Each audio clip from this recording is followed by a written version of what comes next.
Hey friends, welcome back to the channel with the final episode of Squid Game. The title of this episode is One Lucky Day. Might play into what I was saying last time about how much of these games and how much of life is based so much on luck. And it's down to Gi-hoon and Sang-woo now after Sang-woo knifed a woman who was already bleeding out. Kang Se-byo, I am not over her death. I will never be over her death. And I don't know what they'd have to do in this last episode for it to be a satisfying ending with her gone, but very curious about how it will all end. And I'm still waiting for the other shoe to drop regarding something I've touched on earlier on in this series. The scene we opened with in this show was this young kid winning the Squid Game and feeling so incredibly happy. And we've seen that euphoria several times on the show, most notably when Gi-hoon finally won that paper flipping game. He lost sight of the fact that it was all for that 100,000 won, and he tried to slap the damn guy. And yeah, because this euphoria was talked about in the very first scene in the show, I've assumed all along that it will come back somehow at the end. And actually, I think you could argue that the frontman already went down the path that Gi-hoon did with the paper flipping. Because when he first started playing in those games, he was doing this for the money and to survive. But after he won, he still lived in a tiny apartment and chose not to share that money with his family, but instead became a part of these games as well, like as the frontman. So yeah, like Gi-hoon with the paper flipping, he lost sight of why he was doing this. And I'm hoping there's a really good payoff for that, for whoever wins. I have to imagine it's Gi-hoon. It is hard to imagine Gi-hoon forgetting the whole reason he's doing this, which is saving his mother, but I don't know. I'm looking forward to this show to say something more, and I hope it does. Anyway, excited to wrap this up with you all. Leave a like, really helps with the channel. Full reaction on Patreon in the link in the description below. And yeah, let's get started. Coin toss. He chose triangle this time. He chose triangle this time. Offense. He wants to go after him, doesn't he? Yeah. Among all the games that kids played back then, it was the most physical and violent. So any kind of violence is allowed. Wow. Sure. Oh. Did Cho Sang-woo see that? He still has the knife. 기억나? 여기 지나면 뭐라고 했는지? 쓸데없는 소리 하지 말고. 어차피 죽을 애였어. 살아있었고 살릴 수 있었어. 그 애 살리겠다고 다 포기할 수도 있는 인간이라서. You would have voted with her just to leave? Yeah. 그거냐? 그 애가 아니었으면 난 그때 이 칼에 죽었어. Yikes.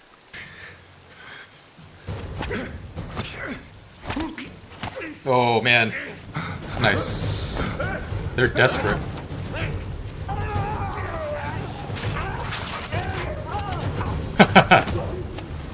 This is the game kids played?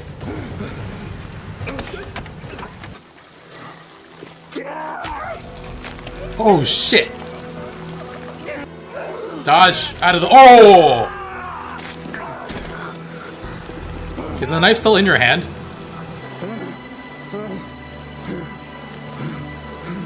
Ah.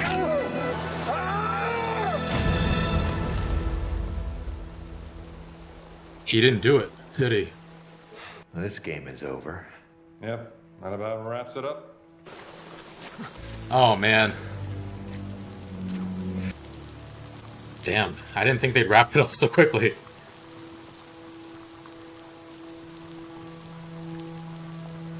He knows if he takes that step, he's killing him. 그만두겠어. 동의서진 사망.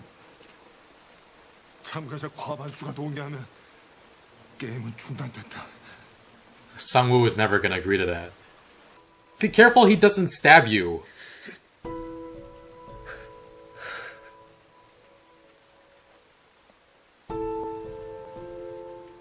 Pull you in, grab the knife. 미안해.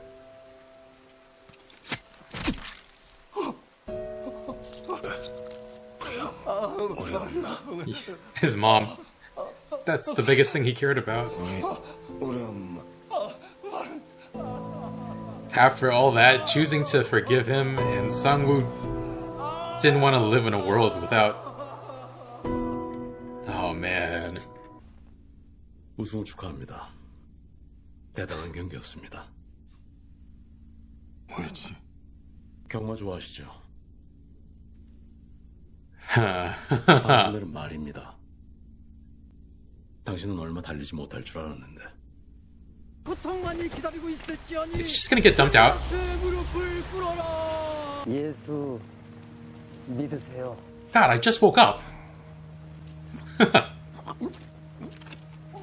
What the f... They put a card in his mouth? Oh, with the money. 너 꼴이 왜 그래? Killed your son. 어디서 또 술 먹고 싸운 거야? 니네 엄마 어디 아픈지 전화도 안 받고 엊그제부터 장사도 안 나왔어. So despondent. 기훈아, Beyond traumatized. 저 요즘 상우랑 연락한 적 엄마, 나왔어.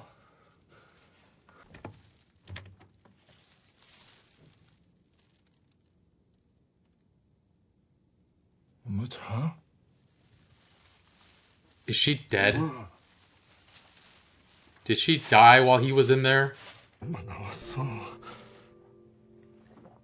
He did all of this to 나 돈 벌어 왔어. save her. Damn.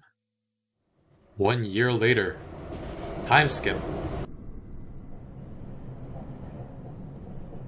Seems just as broken as he was a year ago. 저희 은행에 돈을 예치하신 지 꽤 오래되셨는데 아직 아무런 말씀이 없으셔가지고요. 고객님 같은 VIP 분들을 위해서 저희 은행에서 이번에 바쁘실 텐데 이렇게 뵙자고 했습니다. 아니, 제가 무슨 결례라도... No, he just couldn't care less about this. 부탁 10,000만 빌려주시겠습니까? 아니, 예. 아니, 그럼요. 예. He doesn't want to touch that money. Yeah, that game broke him. Holy shit. 사주세요. 부탁합니다. There's so much good you can do in this world with that money. Just don't... Everybody's already dead. 감사합니다. Wait. Is it? Holy shit. December 24th, Sky Building, 7th floor. What? Ganbu? We never saw his body. I thought it might be possible. 당신 He's twitching his... 누굽니까? 저기 저 남자 말이야. 벌써 몇 시간째 저러고 있어. 놔두면 금방 얼어 죽을 텐데 아무도 도와주는 사람이 없어. 왜 그런 짓을 한 거예요? 왜 날 살려준 거야? 나랑 게임 한 번 더 하지. 누군가 저 사람을 도와주면 자네가 이기는 거야. 게임을 해주면 질문에 답을 해주겠네. Midnight. It's only 25 minutes. Oh. Oh. Is he there to help or to... He's dead? He already froze? And... Oh god. 자네 돈이 하나도 없는 사람과 돈이 너무 많은 사람에 하는 게 재미가 없다는 거야.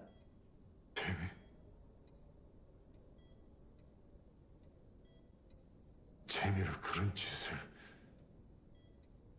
시켰다고? You're taking advantage of people who are desperate. No one helped him. 2 minutes. 정말 아직도 사람을 What's happening? 왜 살려줬냐고 물었지. 자네 덕에 기억도 나지 않던 오래전 일들이.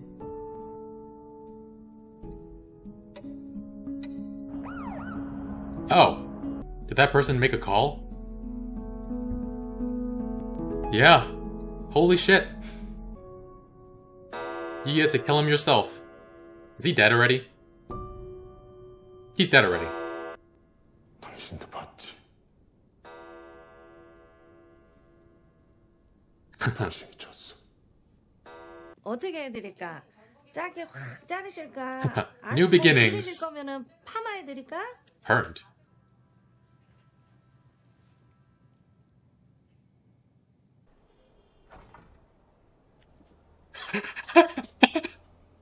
What? It's so red! You must be a Weasley. You finally went and found him.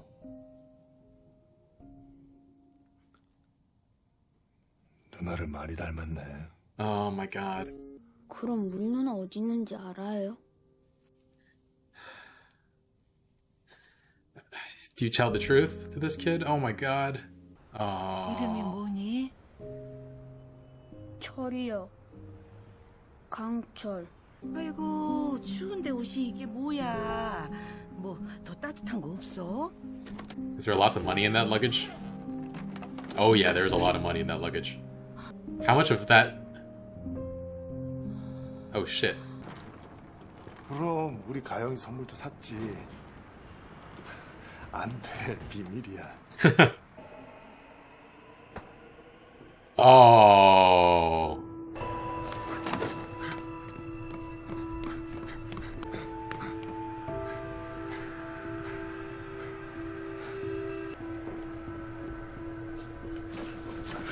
당신 뭐 하는 거예요? I cannot take this hair seriously. Holy shit. Go see your daughter, man. You can come back later. 게임에 참가를 원하십니까? 잘 들어. 난 말이 아니야. 그 비행기를 타.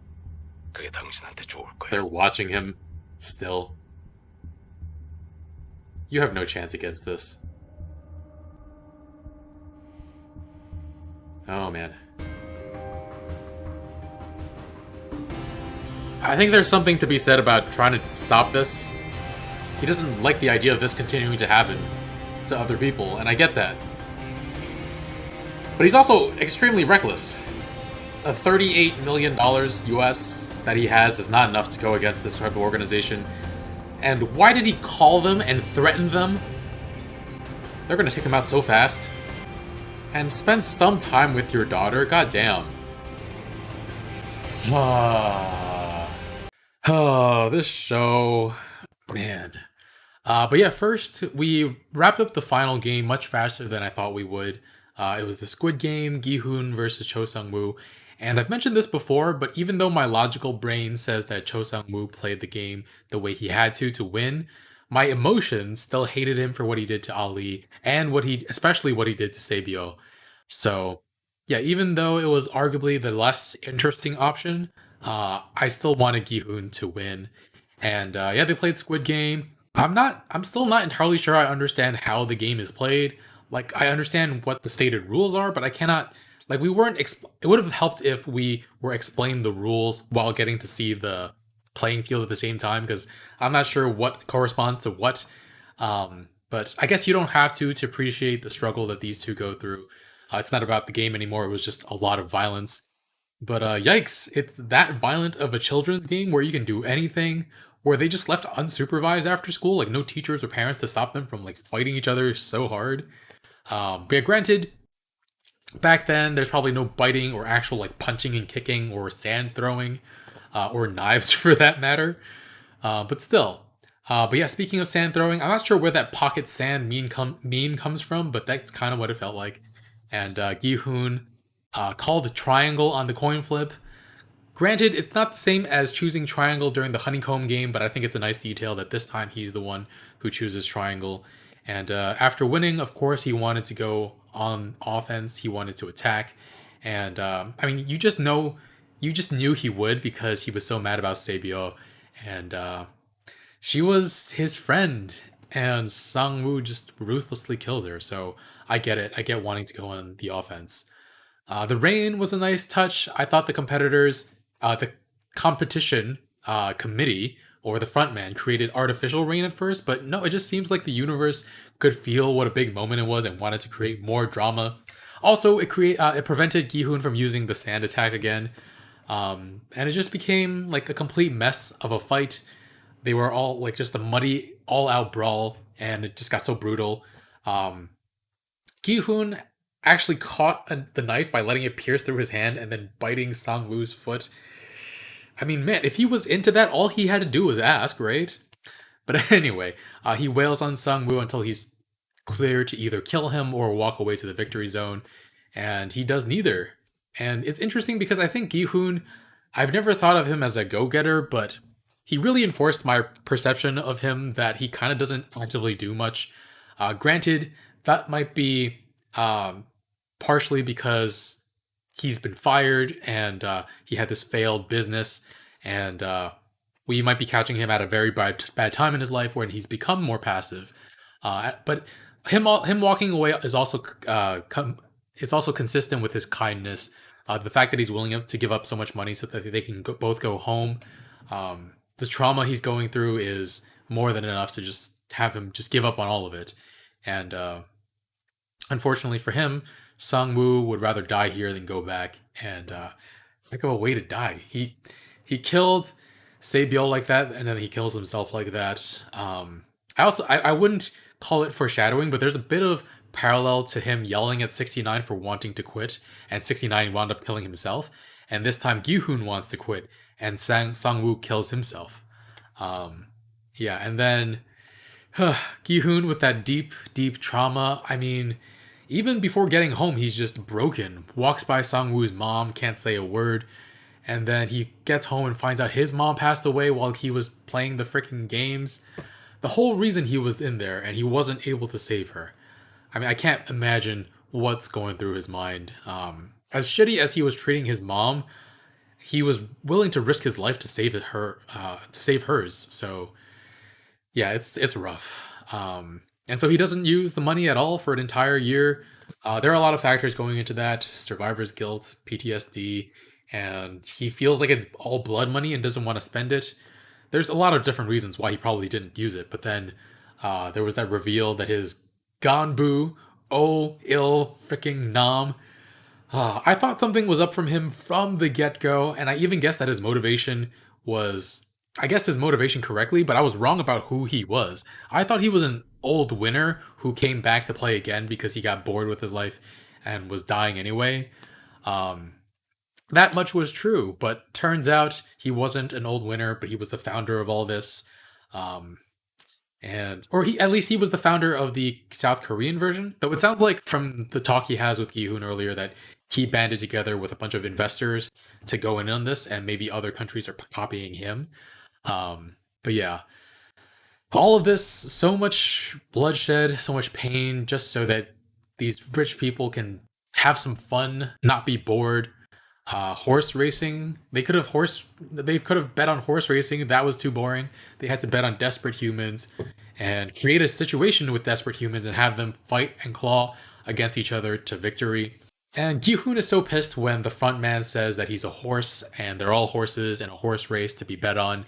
But the old man points at the drunk outside on the street and bets Gi-hoon that no one will go help him, and Gi-hoon is just straight back to betting, and this time on human lives as well. So I understand he wanted answers from Oh-il Nam, and I guess that trumped everything.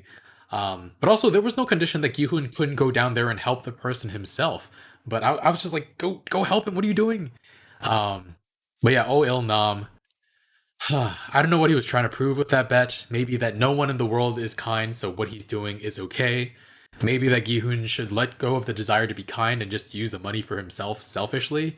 I'm not sure. But yeah, fuck him. Fuck that guy so much. talking about how hard it is to make money. From what he said, it sounds like he's a loan shark, so it's completely different. It's a much easier way of making money. It's just exploitative as heck. And O Il Nam uses his O ill-gotten gains to fuck people over. Did you like that pun? O Il Nam, O ill-gotten gains. Never mind. That was really bad. But yeah, then he has the gall to talk about how someone with all the money and someone with no money are so much alike because living is no fun for them. Are you kidding me? That statement says more about him than about the state of existence for these two groups. Like, living without money, without enough money is hell, but living with too much can be boring if you have no real goals, but it's not the same level of suffering at all. And I mean, if I had a lot of money, sure, I'd splurge a bit, but then I would get to work. That kind of money this man has could change the world. Like, at least 20 years of giving away that much money, 100 million won per person. It seems to be a very round number, so I don't know if it used to be less and they added more for inflation, or if it's always been 100 million won. But let's say it's been adjusted to 100 million won. It's still 45.6 billion won times 20 is 912 billion won, which is nearly $773 million. And not to mention the cost of upkeep on the island, paying the staff, tapping into the surveillance state. I mean, it could be that the government is working with them, but I don't know. Maybe they do have to pay off politicians to turn a blind eye. But imagine the amount of good he could have done with that kind of money. But he's bored as a rich person because he lacks empathy and compassion. And I mean, I suppose that's the problem too in a capitalistic government or capitalistic economy. The vast majority of the time, only people that selfish and cruel are capable of making that much money. Like, you either commit financial crimes or you exploit people by lending them money and then kneecapping them, or you exploit your workers, or you take government handouts in the forms of subsidies and then you complain about people wanting your money in the form of taxes. And I mean, if the rich actually paid their workers a fair wage, paid their fair share of taxes, they can still be very successful, but not at the level of billionaires and the level of O Il Nam and the like. So yeah, the people who have amassed the most wealth and power in the world are unfortunately those who don't care enough about other people to use their money in a compassionate way. So it's frustrating. But I'm also mad at O Il Nam for taking the most emotional moment of the show and just doing like a completely cursed version of it. You guys saw my reaction to episode 6 at this point. Ji Young's "Thanks for playing with me." That was so heartbreaking, so sad, so full of sacrifice. And then O Il Nam, "You asked me why I let you live. Because it was fun playing with you." You say that after you manipulated the hell out of everyone. So it was just like the cursed version of "thanks for playing with me." And yeah, it was just the worst. But yeah, he's proven wrong just before the stroke of midnight. The guy outside, someone came to help, kept Gi-hoon's hope in humanity alive, and he really, really hopes the old man saw it right before he died. Shame that O Il Nam died so soon, though. I feel like we're still missing some vital information. We don't find out what happened to that one VIP who was interrogated and knocked out by the undercover brother. For that matter, an entire year passed after the games, and there was never any noise made by the brother. If his text and video evidence got through, the police would be trying to crack down on the Squid Games. And they'd have to go into hiding. It doesn't totally discount the possibility he's alive, because maybe the footage was ruined when he fell off the cliff, or maybe he's in hiding. And actually, before I watched this episode, they hadn't announced season 2 yet, but now they have. So maybe Gi-hoon with that Princess Ariel hair, maybe he's going after this organization. He could team up with the brother. He could also offer him safe shelter, because, I mean, the organization has to know to look out for him, right? Though actually, if the brother was still alive, maybe he would have gone to Gi-hoon earlier. But also, given how much access to surveillance they have, maybe it wasn't safe. I don't know. But yeah, I mentioned the hair. Gi-hoon's freaking hair. Like, changing your hair to go along with new beginnings is definitely a common trope, common thing, even in real life. But it's just such a ridiculous haircut. The color is just so bright. I think for the rest of the commentary, I'll just refer to Gi-hoon by the names of different red-haired characters in different media. It's just so red, right? Anyway, Super Saiyan God Goku got that haircut and finally went and found Saebyo's brother, which this poor boy will never get to see his mother or his sister again. He was there at the orphanage for an entire year, hoping she'd come back. And this after his dad was already killed fleeing North Korea. I don't think he even knows that. I think only Saebyo knows. And yeah, this really sucks for him. And yeah, I don't think Triss Marigold ever actually promised Saebyo that he would take care of her brother, but he wound up doing it anyway. I wish he would try to get his mom out of North Korea, but he doesn't seem too concerned with that. And he also took care of Sang-woo's mother too, giving her someone to look after, a new family, and also a bit of money. I guess the 100 mil that Sang-woo, the Sang-woo would have won, or his share of the money. But yeah, I think Princess Merida started to do some of the right things, but he continued to be a very flawed person. Like, I understand that right after coming back from the games, losing his mother, maybe he doesn't immediately try to gain custody of his daughter. That wouldn't make sense, because whether or not he ever intentionally killed someone, he's like deeply traumatized and in no position to care for his daughter. He's not in the right mental headspace. But at the end there, like, he was ready to go see her. He bought her a gift. He was almost on the plane, but instead he chooses to turn around and fight the organization. Honestly, it's a very noble goal, but spend some time with your child first, man. Jeez. Part of it, though, is that Hiromi Kenshin sees the guy who roped him into this whole ordeal slapping people on the train station, and I don't know if he thought the games would end after Oh Il-nam died, but it's taken a life of its own at this point. The front man will continue to run things, and yeah, lots of people got together to fund this venture, so we won't run out of money anytime soon. So yeah, I just don't know what kind of plan of action he has in going after this organization. But yeah, like, Poison Ivy only has like 30 something million in US dollars. To topple an organization like that with the resources and manpower they have, and he gave them a heads up that he's coming. Like, he could very well die before seeing his daughter again, which is why, I mean, it's a worthy cause he's got here, but go see your daughter first. Drop off some money for her, be there for her, create some memories she'll never forget. Maybe, I mean, I don't know, maybe he's afraid that if he goes, he'd leave and never come back. And also, while he spends time with his daughter, more people will die. So I understand his desire to stay and fix the situation. And he can't live with the fact, he can't live with the guilt, and he can't feel like he can face his daughter like that without taking care of this. I mean, the episode does end right after Jean Grey turns around from boarding the plane, so we really have no idea what exactly is going through his mind. It could be a combination of so many different things, so I guess we'll find out next season. But yeah, I'm curious if we'll follow him directly at the start of the next season, or do we focus in on a new batch of contestants? And then maybe at some point in season 2, Miss Frizzle will just send a bunch of people busting through into the game to stop it. The biggest thing, though, is that he doesn't know where the games are located, and I don't know how he would use his money to, like, accurately find out where it is. So I guess the only person who could help him is the cop brother. I don't know. Yeah, I do think it's in the show's best interest to make us fall in love with a bunch of new characters again. Like, that's the show's greatest strength. Connecting us to characters that we grow to love and then just murdering them to rip our hearts out. But yeah, at some point, the front man and the organization are going to have to reckon with Mary Jane Watson trying to blow the whistle on them. And it'll be interesting to see how that plays out. I have a couple more redhead names that I haven't gotten to use. Starfire, Mad Max from Stranger Things, Jessica Rabbit, Gara, Urza Scarlet, Renji Abare, another Weasley. All right. Hope you enjoyed me watching me get through this series. It was a lot of, I was going to say a lot of fun, but it was a lot of pain, actually.